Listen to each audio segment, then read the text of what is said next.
बिस्मिल्लाहिर्रहमानिर्रहीम। अस्सलाम वालेकुम। क्या हाल है आप सबके? उम्मीद करती हूँ सब ठीक ठाक होंगे, खैरियत से होंगे।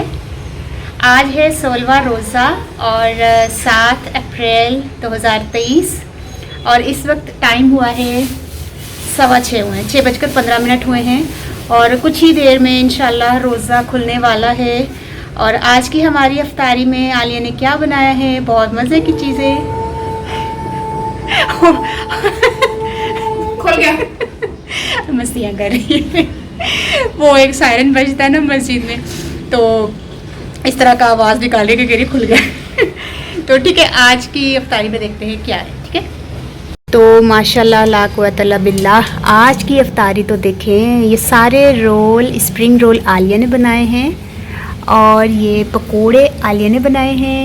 ये फ्रूट चाट मैंने काटी है और मैंने ही बनाई है, क्रीमी फ्रूट चाट है।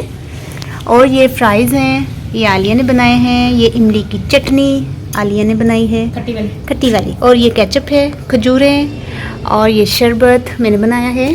और ये सादा पानी का ग्लास मेरा तेनों भी राटे कतियाँ ने आलिया। तो इंशाल्लाह ये देखिए माशाल्लाह ला कुव्वत इल्ला बिल्लाह, आज की इफ्तारी हमारी ये होगी। ठीक है, कैसी लगी? वो मेरा पानी का गिलास तो आ ही नहीं रहा नज़र, ये तो ज़्यादा ज़रूरी है। तो ठीक है, इंशाल्लाह ये करेंगे। तो देखा आज की इफ्तारी, माशाल्लाह माशाल्लाह बहुत ज़बरदस्त। तो इंशाल्लाह ये करेंगे, थोड़ी देर तक और रोज़ा खुल जाएगा और फिर कल मिलते हैं। कल इंशाल्लाह सहरी में मिलते हैं और कल है 70वां रोज़ा। तो उस वक्त तक के लिए मुझे इजाज़त दें। ओके, अल्लाह हाफिज़।